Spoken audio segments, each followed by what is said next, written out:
Hello students, this is Dhananjay Arya. बहुत सारे बच्चे, अलग अलग क्लासेस के बच्चे मेरे पास आते हैं कि सर हमें आईटीआई के बारे में बताइए, आईटीआई के बारे में जानकारी दीजिए। तो जो पढ़ने वाले बच्चे हैं उनके लिए जनरली आईटीआई के बारे में जानकारी नहीं होती है, तो मैंने सोचा क्यों ना इस टॉपिक पर एक पूरा वीडियो ही बना दूं। तो आज मैं आपके लिए आईटीआई के बारे में A to Z सारी नॉलेज बताऊंगा और कोशिश करूंगा कि ऐसा कुछ भी ना बचे जो आपके लिए संशय की स्थिति रह जाए। तो देखिए, मैंने पॉइंट भी नोट कर लिए हैं कि पहले आपको परिचय दूंगा, फिर प्रवेश के लिए आवेदन प्रक्रिया व आवेदन प्रक्रिया का समय, यानी कि प्रवेश के लिए क्या इसकी आवेदन प्रक्रिया है और क्या उसकी टाइमिंग होती है, क्या समय होता है। इसके अलावा मेरिट का आधार, जो आईटीआई में मेरिट बनती है वो किस तरह से बनती है, मेरिट का क्या आधार होता है, मतलब कि आपने हाई स्कूल किया हुआ है, इंटर किया हुआ है, ग्रेजुएशन किया हुआ है, तो वो मेरिट किस आधार पर बनेगी वो बताऊंगा। इसके साथ साथ फीस का क्या स्ट्रक्चर है, कितनी फीस जाती है वो आपके लिए बताऊंगा। फिर ट्रेड व उनकी अवधि, आपको बहुत सारी प्रमुख ट्रेडों के बारे में बताऊंगा व उनका टाइम ड्यूरेशन क्या है, कितने समय की वो ट्रेड्स हैं उनके बारे में आपको बताऊंगा। फिर आयु के बारे में बताऊंगा कि किस आयु वर्ग के छात्र या व्यक्ति इसके लिए आवेदन कर सकते हैं। फिर मैं बताऊंगा आपको आईटीआई करने के लाभ, आईटीआई करने के क्या क्या लाभ हैं और क्यों हमको आईटीआई करनी चाहिए ये बताऊंगा। और लास्ट में मैं आपको अपना अनुभव भी बताऊंगा और आपको अपनी सलाह भी दूंगा कि हमको आईटीआई करनी चाहिए या नहीं करनी चाहिए, या फिर किस कंडीशन में करनी चाहिए। तो आइए अब हम शुरुआत करते हैं। तो सबसे पहले पहला पॉइंट लेते हैं परिचय, यानी कि इंट्रोडक्शन, मतलब आईटीआई क्या होती है, इसका फंक्शन क्या है, पहले तो ये जान लीजिए। तो आईटीआई की मैंने फुल फॉर्म लिखी हुई है, इंडस्ट्रियल ट्रेनिंग इंस्टीट्यूट, और इसको हिंदी में बोलते हैं औद्योगिक प्रशिक्षण संस्थान। अब ये औद्योगिक प्रशिक्षण संस्थान दो प्रकार के होते हैं, एक तो सरकारी और दूसरा होता है प्राइवेट।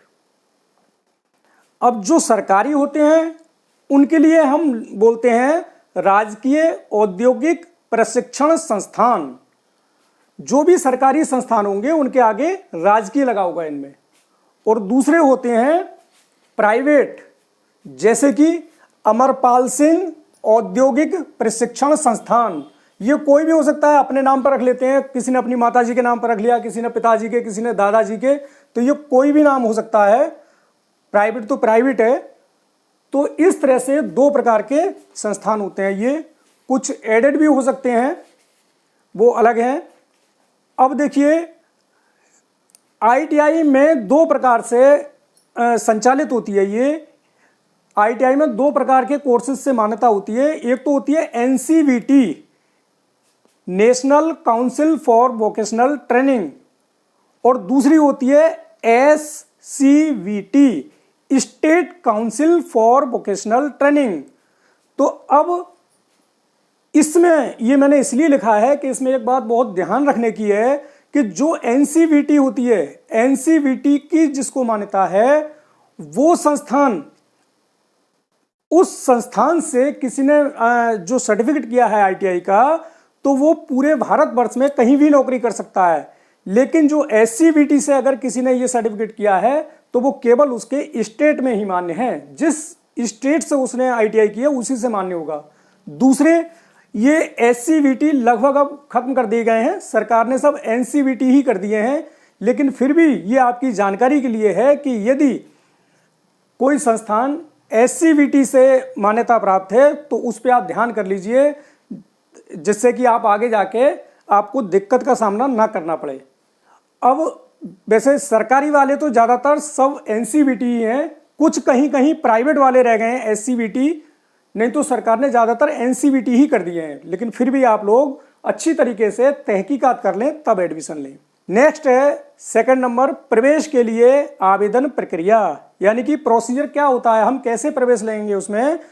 तो इसके लिए क्या करते हैं, ऑनलाइन प्रक्रिया चलती है। ये आप अपनी 10th की मार्कशीट ले जाइए और आधार ले जाइए, फोटो ले जाइए, और वो स्कैन होते हैं जो जनसेवा केंद्र होते हैं, और उस पर आप जाकर ऑनलाइन अपनी आवेदन प्रक्रिया पूरी कर सकते हैं।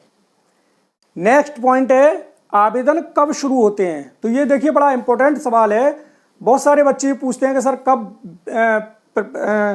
कब प्रवेश होंगे आईटीआई में, कब प्रक्रिया शुरू होगी। तो ये देखिए मई माह के अंतिम सप्ताह या जून में ये प्रक्रिया शुरू होती है। अब हो सकता है कि अलग अलग स्टेट में अलग अलग भी होती हो, पर जहाँ तक यूपी की बात है तो यूपी में मोस्टली मई माह के अंतिम सप्ताह या जून में ये प्रक्रिया शुरू होती है। समय आगे पीछे हो सकता है और इसकी आप लोग जानकारी भी करते रहें। नेक्स्ट है, प्रवेश के लिए हाई स्कूल में प्राप्त अंकों की ही मेरिट बनती है। ये बड़ा इंपॉर्टेंट है कि यदि आप आईटीआई में प्रवेश लेना चाह रहे हैं तो आईटीआई की मोस्टली ट्रेड हाई स्कूल पास के लिए होती हैं। कुछ हो सकता है इंटर के लिए भी हो, कुछ 2-4 ट्रेडें कक्षा 8 के लिए भी होती हैं, लेकिन मोस्टली जो है वो हाई स्कूल के लिए होती हैं। इस पर और भी आगे चर्चा करेंगे। तो जो आपकी मेरिट बनेगी, आपने चाहे इंटर कर रखा है, ग्रेजुएशन कर रखा है, आपने पोस्ट ग्रेजुएशन कर रखा है, मतलब बीएससी, बीए, बीए, बीकॉम कुछ भी कर रखा हो, लेकिन जो आपकी मेरिट बनेगी वो केवल हाई स्कूल के अंकों के आधार पर ही बनेगी। कुछ ट्रेड्स ऐसी भी हैं जिनकी अर्हता अलग है, जैसे कुछ की इंटर भी हो सकती है और कुछ की कक्षा 8 भी है। तो जिनकी अर्हता इंटर है या जिनकी कक्षा 8 पास है तो उनकी उसी कक्षा के अंकों के आधार पर मेरिट बनेगी।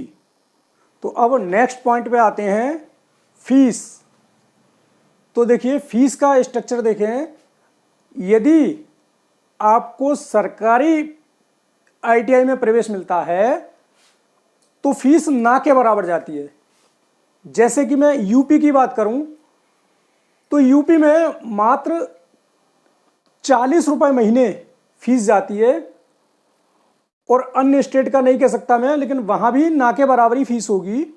प्राइवेट आईटीआई हैं उनमें 25,000 से लेकर 40,000 के बीच फीस जाती है। वो तो एक प्रकार का सौदा है, जैसे आपकी बीच डील हो जाए वैसे एडमिशन ले सकते हैं। लेकिन प्राइवेट में एडमिशन लेने से पहले अच्छी तरह जांच पड़ताल कर लें। ये बहुत ज़रूरी है कि यदि आप कहीं प्राइवेट संस्थान में एडमिशन ले रहे हैं तो ठीक से जांच पड़ताल कर लें। कहीं ऐसा ना हो कि आपका टाइम भी पूरा खराब हो और पैसे भी आपके पूरे चले जाएं और पता चला कि बाद में वो फ्रॉड है। तो पूरी तरह से जांच पड़ताल कर लें। दूसरे एक चीज़ और, यदि आपने ऑनलाइन आवेदन नहीं किया है, मतलब जो ऑनलाइन आवेदन होते हैं वो आपने नहीं किया है, तो सीधे आप किसी भी प्राइवेट संस्थान में एडमिशन नहीं ले सकते। कोई चाहे प्राइवेट संस्थान के भाई पैसे लेके चलो मैं एडमिशन दे दूंगा, तो वो आपको एडमिशन नहीं दे सकता, और यदि वो एडमिशन देता है तो वो आपका एडमिशन इनवैलिड होगा। अब देखें छठा पॉइंट है, ट्रेड व उनकी अवधि। ट्रेड एंड इट्स ड्यूरेशन, मतलब कौन कौन सी ट्रेड होती हैं, कितने समय की होती हैं, ये थोड़ा सा आप समझ लीजिए। और इन ट्रेड के बारे में भी मैं जो मेन ट्रेड है उनके बारे में हल्का सा आपको बताता हूँ। जैसे कि ये जो मैंने ऊपर लिखी हुई हैं ट्रेड, ये सभी ट्रेड 2 वर्ष की हैं और इनकी क्वालिफिकेशन है high school math. High school में मैथ जरूर होना चाहिए आपके पास। साइंस तो अब हर बच्चे के पास होता है, कोई भी बच्चा किसी भी उसमें पढ़ रहा है स्ट्रीम में, लेकिन साइंस हर बच्चे के पास होता है हाई स्कूल में, लेकिन मैथ नहीं हो सकता है। तो जिनके पास अगर मैथ बाय द वे नहीं है तो वो इसमें एडमिशन नहीं ले सकते हैं, और इसमें बॉयज़ और गर्ल्स दोनों ही एडमिशन ले सकते हैं। पहली ट्रेड है इलेक्ट्रीशियन, सबसे टॉप ट्रेड यही मानी जाती है इलेक्ट्रीशियन वाली, और सबसे ज़्यादा सरकारी जॉब अथवा प्राइवेट जॉब इसी ट्रेड में है, इलेक्ट्रीशियन में। दूसरी ट्रेड है इलेक्ट्रीशियन पीडी, ये भी मिलती जुलती है, इलेक्ट्रीशियन पावर डिस्ट्रीब्यूशन। तीसरी है फिटर, चौथी टर्नर, पांचवी मशीनिस्ट। तो इन ट्रेडों में देखिए कि इलेक्ट्रीशियन में तो आपको जैसे घर की वायरिंग वगैरह करनी है या कंपनियों में फैक्ट्रियों में वायरिंग वगैरह करनी है, वहाँ ज़्यादा इसके चांसेस होते हैं आपको सर्विस मिलने के। और इलेक्ट्रीशियन पावर डिस्ट्रीब्यूशन, ये हाइडल वगैरह में बहुत ज़्यादा वैकेंसियाँ निकलती हैं इसकी, हाइडल में दोनों की ही वैकेंसियाँ निकलती हैं। तीसरा है फिटर। फिटर क्या होता है? सपोज करिए आप साइकिल लेने जरूर गए होंगे, तो जब आप साइकिल लेने जाते हैं तो आप देखते होंगे कि उसके बहुत सारे जो कलपुर्जे होते हैं, उसके पार्ट्स होते हैं, वो अलग अलग होते हैं। जब आप तय कर लेते हैं कि भाई हाँ ये वाली साइकिल मुझे पसंद है और इतने पैसे की मैं लूँगा, तब वो क्या करता है दुकान वाला, जो उसके पास काम करने वाला होता है मिस्त्री, उसको बोलता है कि भाई इनकी साइकिल खींच दो, इस तरह से बोलता है। तो उसमें क्या होता है कि वो सारे जो पार्ट्स होते हैं उसके, उनको सबको एडजस्ट करता है, और वही काम फिटर का होता है। वह फिटर में इतना और होता है कि वो जो फाइल वगैरह होती है, रेती बोलते हैं जिसको, या रेगमाल से उनको पार्ट्स को वो सेट करता है, उनको घिस के, अगर वो सेट नहीं बैठते हैं किसी मशीन में तो उनको वो घिस के सेट करता है और फिर मशीन में उनको एडजस्ट करता है, यानी कि असेंबल करता है, उनको जोड़ता है और मशीन तैयार होती है। तो ये है फिटर का काम। टर्नर, टर्नर क्या करता है? आपने लेथ मशीन जरूर देखी होगी, जिसको खराद मशीन भी कहते हैं, लगभग आपको हर जगह देखने के लिए मिल जाएगी। तो ये जो टर्नर होता है ये खराद मशीन पर कार्य करता है और तरह तरह के जॉब यानी कि पार्ट्स बनाता है। अब इसी तरीके से देखें हम, इसमें ये देखते हैं ड्राफ्टमैन सिविल, ये भी बड़ी अच्छी ट्रेड है। ड्राफ्टमैन सिविल, मेरी जानकारी का एक लड़का है जिसने कि ड्राफ्टमैन सिविल से किया था सर्टिफिकेट ITI का, और अब वो जो है तहसील में बैठता है। और तहसील में क्या होता है, जितने भी बेनामे होते हैं, चाहे आपका मकान का बेनामा हो, चाहे खेत का बेनामा हो, तो उसका एक नक्शा बनाया जाता है। वो नक्शा जो है वो ड्राफ्टमैन सिविल वाला ही व्यक्ति बनाता है। वो अपना रजिस्ट्रेशन कराने के बाद में वहाँ बैठ सकता है। तो मैं देखता हूँ कि आज वो लड़का बहुत अच्छे पैसे कमा रहा है, अपना कार्य कर रहा है, और उसके पास भीड़ लगी रहती है। एक केस में RAC, refrigeration and air conditioner, RAC, इसमें समझिए अगर आपने ये कर लिया तो मौज आ जाएगी। गर्मी के दिनों में समझिए कि लोग गर्मी से जब बेहाल होते हैं तो AC की ज़रूरत रहती है आजकल, और लगातार AC की संख्या बढ़ती जा रही है। हर घर में आप आजकल AC चाहिए, फ्रिज चाहिए। तो जो रेफ्रिजरेशन एंड एयर कंडीशन, तो इससे संबंधित जो सर्टिफिकेट है वो भी आप ITI के थ्रू कर सकते हैं। तो ये जो मैंने सारे सर्टिफिकेट बताए हैं ITI के, ये 2 वर्ष के हैं और हाई स्कूल गणित इनके लिए आवश्यक है। अब देखते हैं 1 वर्ष वाले। तो 1 वर्ष वाले जो सर्टिफिकेट हैं वो क्या है? स्टेनोग्राफी, हिंदी या अंग्रेजी में आप कर सकते हैं, पेंटर जनरल, प्लम्बर और वेल्डर, ये आप 1 वर्ष के हैं और इनमें हाई स्कूल होना चाहिए केवल, तो आप कर सकते हैं। स्टेनोग्राफी आप जानते ही होंगे, जो टाइपिंग वगैरह होती है या जो शॉर्ट हैंड होती है, शॉर्ट हैंड सीखने के लिए स्टेनोग्राफी बोलते हैं। शॉर्ट हैंड सीखने के बाद में स्टेनोग्राफर बनते हैं। और इसी तरीके से प्लम्बर, प्लम्बर वो लोग होते हैं जो कि घरों में या फैक्ट्रियों में या संस्थानों में जो टंकियां फिट करते हैं, टंकियों के पाइप फिट करते हैं, उनको हम प्लम्बर बोलते हैं। वेल्डर को तो आप जानते ही हैं, वेल्डर जो वेल्डिंग करने वाले होते हैं। अच्छा, अब एक ट्रेड है ये कक्षा 8 पास के लिए, और ये होती है वायरमैन। वायरमैन की क्वालिफिकेशन केवल कक्षा 8 पास है, और इसकी जो मेरिट बनेगी वो भी आपकी कक्षा 8 की मार्कशीट से ही बनेगी इसकी मेरिट। अब नेक्स्ट है कटिंग एंड सीविंग, यानी कि ये जो सिलाई कढ़ाई वाला होता है, और इसके लिए केवल कक्षा 8 पास चाहिए। नेक्स्ट है FT, इसको फैशन टेक्नोलॉजी कहते हैं।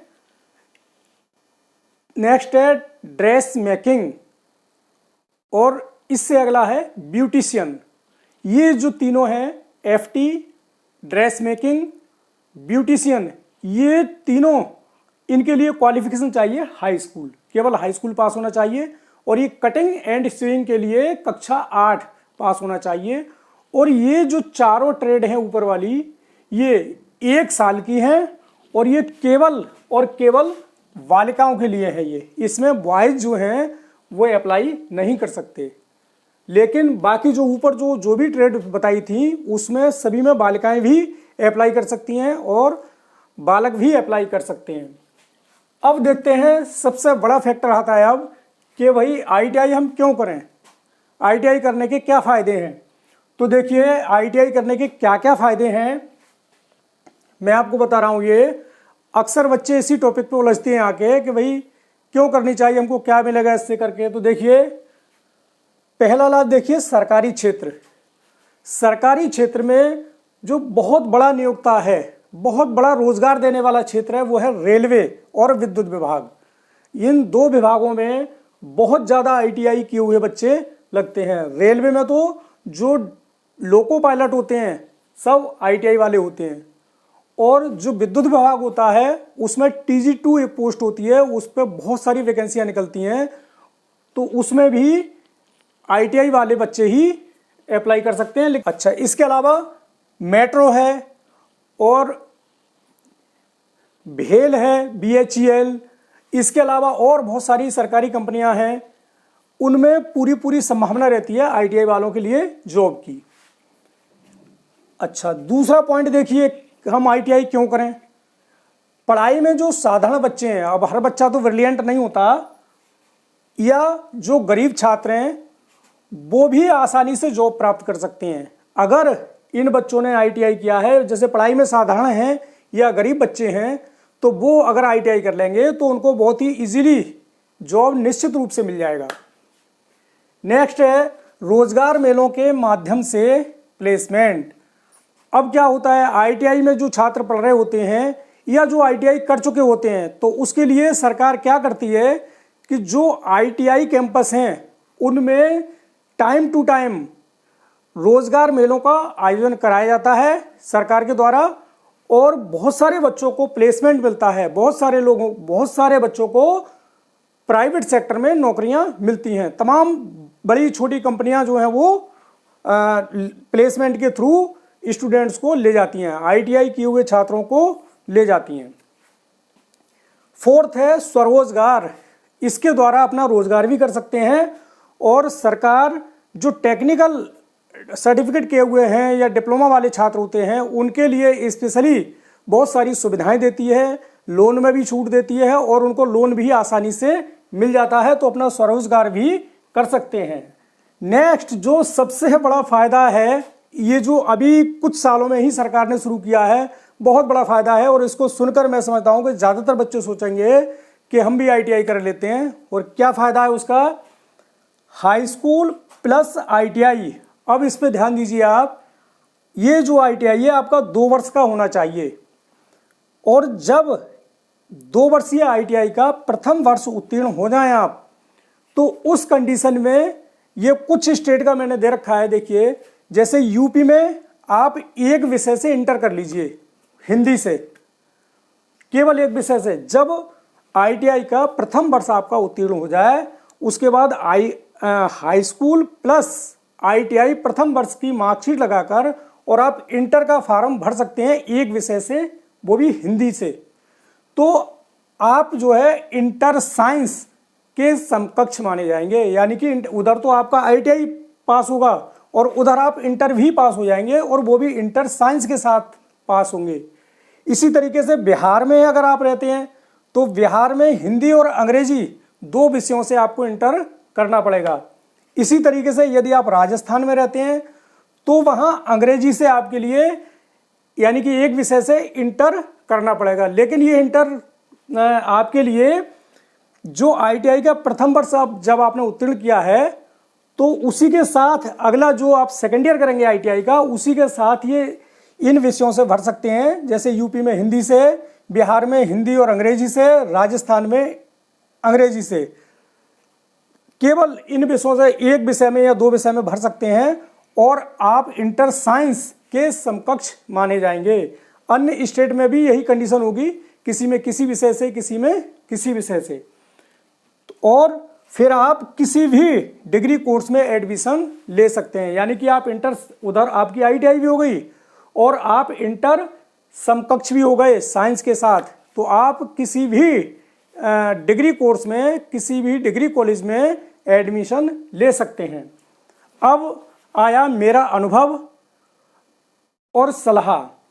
मैं आपको अपना एक अनुभव शेयर कर रहा हूं कि मेरे यहाँ एक टेलर मास्टर हैं मिंटू, और मिंटू की दुकान पर करीब 14-15 लड़के आकर बैठते थे और वो सब डिस्कशन करते थे पढ़ाई के बारे में अपनी। मोस्टली वो सब ITI किए हुए थे बच्चे।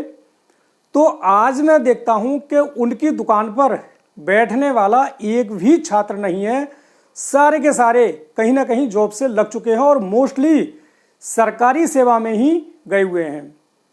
तो ये तो रहा मेरा अनुभव कि जिन बच्चों ने अगर ITI कर ली, और वो लेकिन शर्त यह थोड़ी सी मेहनत जरूर कर लें, इधर उधर ना घूम के ITI करने के बाद में थोड़ी सी मेहनत कर लें तो निश्चित रूप से वो कहीं ना कहीं जॉब पा जाएंगे।